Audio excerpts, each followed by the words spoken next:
Hi, it's Brad Chords with Tropical Shores Steel Drum Lessons, and today we're going to talk about chord changes. A lot of people ask me about chord changes concerning the songs. They'll say things like, what is a chord change and what are you talking about? And you keep mentioning chord tones. What are you talking about? Well, here's what I'm talking about. Let's just pick a key. Let's pick C major. And there'll be a lot of annotations about what scales we're talking about, but any song you play has chord changes behind it, or has a fundamental chord change that goes with the song. So what we're talking about is, what chords are those that, if you wanted to play the chord behind it, what are they and how do you figure out what they are? Well, let's just take the key of C. C is probably the most easiest key to work with. C just has these notes, C, D, E, F, G, A, B, C. Now what I would do is I would write those 8 letters out several times back to back, like it's annotated. So what you're going to look for is the key of C. The first chord we're going to talk about is the C chord. Whatever chord you start with, the name of the chord always starts with the lowest part of the chord. So if it's a C chord, it's going to have these notes in it, C, E, and G. And the way I remember that is I take the first note, the C, and I'll go, okay, play the C, skip the D. Play the E, skip the F. Play the G. So it's play, skip, play, skip, play, skip. These are also called triads, 3 notes. That's how you figure out which notes you need, though. You play the first one, skip the second. You need the first, the third, and the fifth of any chord. Let's say we're going to do the F chord. Well, go to F, play it, skip 1, go to A, skip 1, go to C. Now you have F, A, C. But in this particular key, we're just going to use C, E, G. Now I'm going to play it on the steel drum like this. Now, if I had 3 mallets, which I do, I can play them together. Now, you can't really do that when you're playing steel drums a lot because you're busy playing the melody. But you can see I'm playing them together as a triad, a chord. Now, when I play them like this, we call that arpeggiating them, or playing them separately.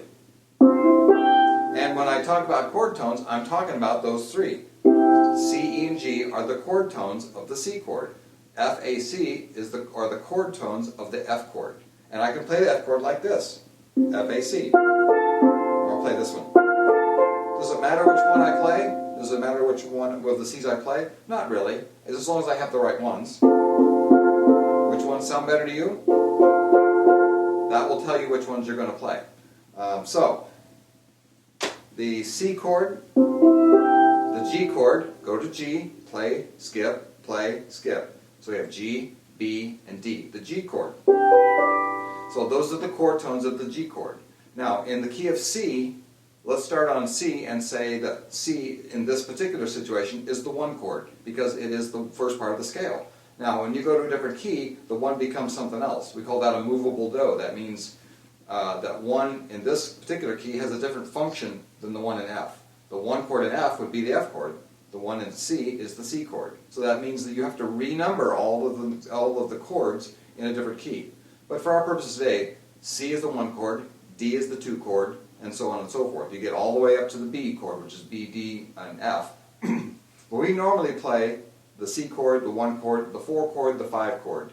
So we have the 1 chord, C, E, G, and the 4 chord, F, A, C, and the 5 chord, G, B, D. Very common chords. So in a lot of songs, if those are the only 3 chords you're working with, the good news is that if you want to do some improvisation, as long as you're not going outside that little box, you can play the C scale in any way you want, and every note will sound great. Yes, some notes sound better than others, but any note you play that's in the family of C, the C scale, sounds great. So let's imagine that the chords are like this: the C chord, F chord coming, G chord, back to C. And what I'm doing is called comping, like a piano player would do. That's called comping. I'm comping the chord changes. I'm not soloing on it, I'm comping. Now if I want to solo, I can go, now keep in mind these chord changes as they go by. It's a C chord, I'm going to arpeggiate. F chord, G chord,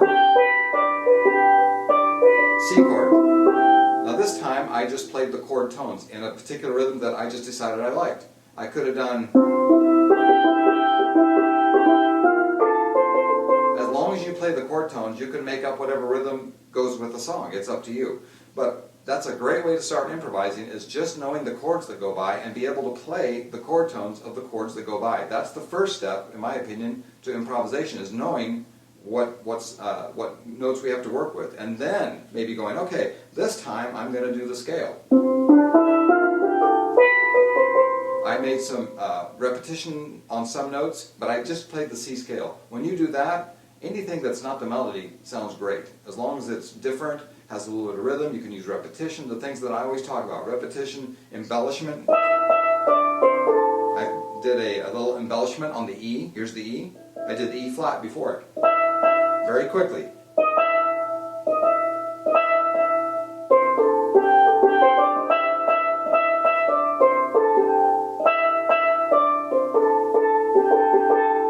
Things like that sound really good.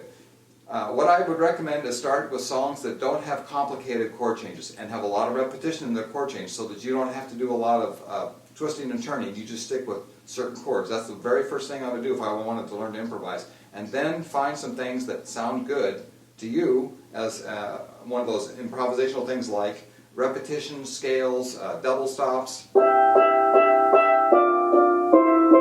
Find some of that stuff and get comfortable with that. And then move to another song in a different key, so you start to get comfortable being in those keys and things. Well, that's it for this time. I want to thank you for watching. I want to thank you for your comments and your support of the videos. I would like you to subscribe to the video. That way you'll see them come out every Sunday night. And if you have any steel drum sheet music needs, please visit tropicalshores.net. And also, if you'd like to visit panland.ning.com, it's a site for steel drummers. And you can see videos on there, pictures, there's some music sometimes that's downloadable and free and printable. All kinds of things like that, and you'll see steel drum players from all over the world. Thanks again, we'll see you.